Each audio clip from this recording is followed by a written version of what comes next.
semuanya, perkenalkan nama aku Elsa Sofi Gaisani. Selamat datang ya di video pembelajaran psikologi komunikasi. Kali ini kita bahas topik yang dekat banget sama keseharian kita, yaitu konsep diri. Pernah gak sih kamu ngerasa minder waktu mau ngomong di depan umum atau sebaliknya? Jadi, apa sih konsep diri itu? Sederhananya, konsep diri adalah cara kita memandang, menilai, dan menganalisis siapa diri kita. Bisa dalam hal fisik, sifat, bahkan peran sosial kita.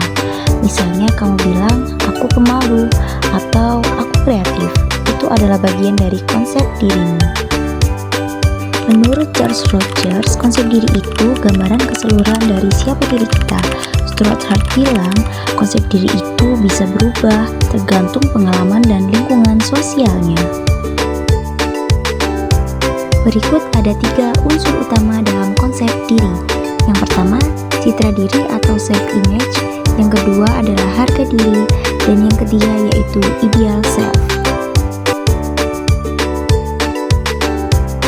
Terus, konsep diri kita terbentuk dari mana sih?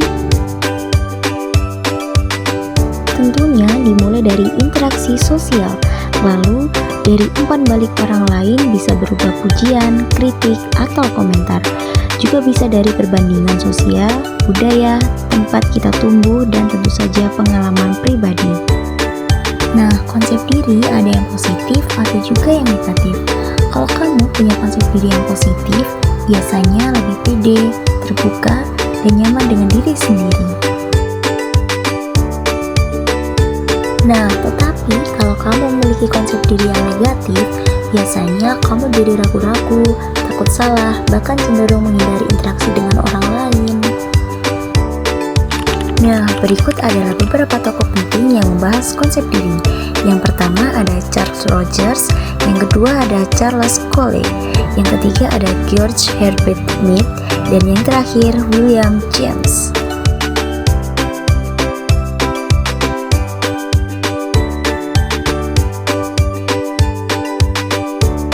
Salah satu contohnya ada Andi, mahasiswa baru. Dia punya konsep diri yang negatif. Dia nggak bisa ngomong di depan kelas, tapi dia ditunjuk dosennya untuk presentasi dengan tangan yang dingin, panik, dan akhirnya cuma bisa baca catatan tanpa kontak mata.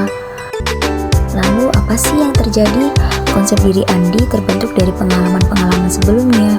Mungkin dulu dia pernah malu saat ngomong di depan umum atau pernah diketawain temannya. Tapi setelah dibimbing, dikasih kesempatan latihan dan dapat dukungan positif, perlahan Andi mulai percaya diri. Itu bukti bahwa konsep diri bisa berubah.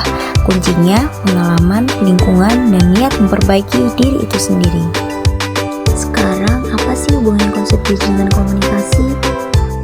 Setiap kali kita berinteraksi, sebenarnya kita sedang mengekspresikan cara kita memandang diri sendiri. Orang dengan konsep diri positif biasanya tampil lebih terbuka, percaya diri, dan asertif dalam berkomunikasi. Mereka tidak takut di berbagai pendapat, berani menerima kritik, dan mampu beradaptasi. Sebaliknya, orang dengan konsep diri negatif seringkali merasa tidak yakin, ragu-ragu, atau bahkan menarik diri dari percakapan. Mereka takut disalahpahami atau takut ditolak sehingga cenderung pasif dan defensif. Dalam psikologi komunikasi, hal ini penting banget karena kualitas komunikasi seseorang sangat dipengaruhi oleh persepsinya dirinya sendiri.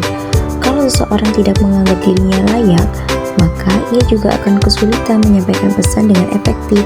Sebaliknya, kalau ia yakin dengan nilainya, maka pesan yang ia sampaikan juga akan terdengar lebih meyakinkan. Menurut Jalaluddin Rahmat, komunikasi yang efektif hanya bisa terjadi ketika seseorang memiliki konsep diri yang sehat. Karena kita hanya dapat menyampaikan diri sejauh yang kita pahami tentang diri kita sendiri. Yang artinya komunikasi yang baik dimulai dari pemahaman diri yang baik pula. Dalam kehidupan nyata, konsep diri ini terlihat di berbagai konteks. Yang pertama, dalam hubungan pribadi. Orang dengan konsep diri positif lebih mudah mengungkapkan perasaan dan membangun kedekatan emosional. Yang kedua, dalam lingkungan kerja. Mereka lebih berani memberi pendapat dan terbuka menerima umpan balik. Dan yang ketiga, Sementara di media sosial, konsep diri positif membantu seseorang menampilkan diri secara autentik, bukan sekedar mencari pengakuan.